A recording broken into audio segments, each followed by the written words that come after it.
Mr. Speaker, let's set something straight about our tax cuts, so-called for billionaires. There are less than 800 billionaires in the United States of America.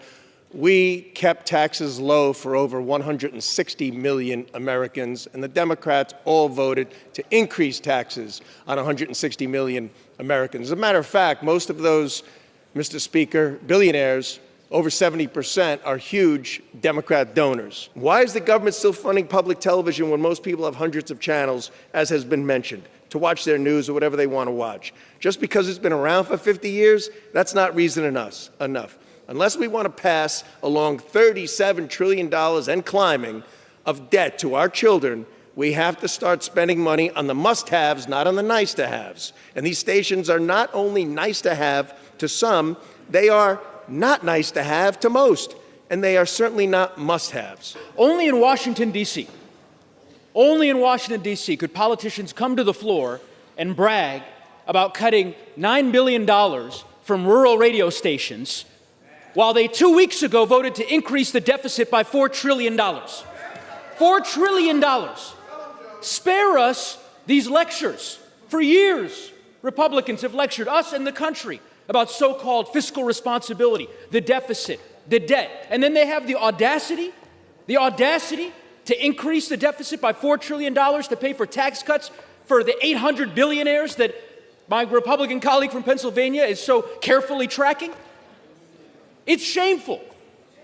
This bill, make no mistake, Mr. Speaker, is a war on rural America. They are closing rural hospitals by virtue of the bill they passed 15 days ago, and now they will close rural radio stations in the chairwoman's district in North Carolina, in my state, in Colorado, the western part of my state that I have the privilege of representing, rural radio stations across the country that help constituents during wildfires and during floods. Gentleman's time has expired. It should be rejected, Mr. Speaker. I yield back.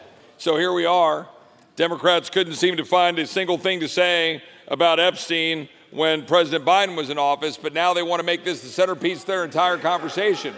The fact of the matter is right now, the fact of the matter is... The House will be in order. The fact of the matter is they know it's true. Suspend. The fact of the matter is they know it's true. The gentleman will suspend. The gentleman may proceed. The fact of the matter is they know it's true, and right now what they don't want to do is have the American people focusing on the Republicans in Congress who are doing the thing they sent us here to do, which is end wasteful spending, to stop the ridiculous spending of a bureaucratic government that has been weaponized against the people. Dollars that are being used and wasted being sent around the world for $32,000 for transgender comic books in Peru. That's how they want to use taxpayer money. We're over here trying to make sure we're saving that money. Instead of having $5 million to fund tourism or $6 million to fund tourism in Egypt, or $2 million for sex changes and LGBT activism in Guatemala. Why should the people of Texas be paying for that instead of paying to clean up the flood in Texas? The fact of the matter is the people of Texas want their money to be used for the things they care about. But we listen to the minority leader come to the floor and lecture us about the virtues of public radio and public broadcasting.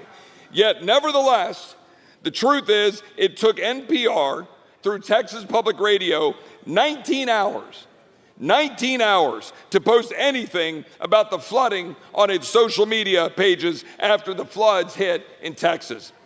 What was NPR and Texas Public Radio doing that morning? They weren't breaking to talk about what was happening in Texas.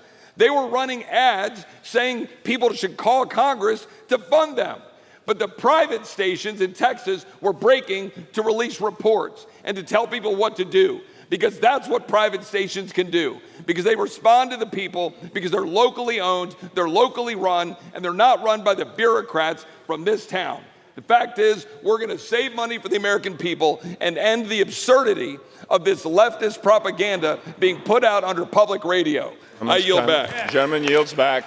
Gentlelady from North Carolina reserves. Gentleman from Massachusetts is recognized. Yeah, Mr. Speaker, my head's about to explode. That guy just voted to increase the debt ceiling by $5 trillion. And trying to blame Democrats for Jeffrey Epstein. Who was president when Jeffrey Epstein died in his cell? Donald Trump. And who's in charge now and blocking the release of the files? Donald Trump. So please, Mr. Speaker, I yield 1.5 minutes to the gentlewoman from Florida, Ms. Frankel. The House will be in order. Gentlelady from Florida is recognized for 90 seconds. Thank you, Mr. Speaker. Mr. Speaker, we're witnessing a reckless, cruel, and short-sighted assault on American values, global leadership, and our constitutional responsibilities. Let's be clear. This is not a budget fix. It's a dangerous retreat from our role in the world. Foreign aid is just a sliver of our budget, but it saves lives, it prevents wars, and opens markets for American businesses. It's a smart investment in our national security. And as we speak, Mr. Speaker, there are millions of dollars of food that's been left rotting all over in ports, leaving massive numbers of people in conflict zones starving. And this is all due to the chaos and mismanagement of the White House. And this is not fiscal responsibility, it's moral failure. This bad bill pulls millions of children out of school, leaves small farmers without tools, wipes out access to clean water, and cuts off contraception for women and girls. Meanwhile, our adversaries are stepping in. China and Russia are seizing influence as we retreat. This bill sees Congress's power of purse, giving one man the authority to cancel funds we've already approved. I call us the disappearing Congress. And that's not how democracy works. It's how autocracy begins. Vote no on this very bad bill. I yield back. Gentlelady yields back. Gentleman from Massachusetts reserves.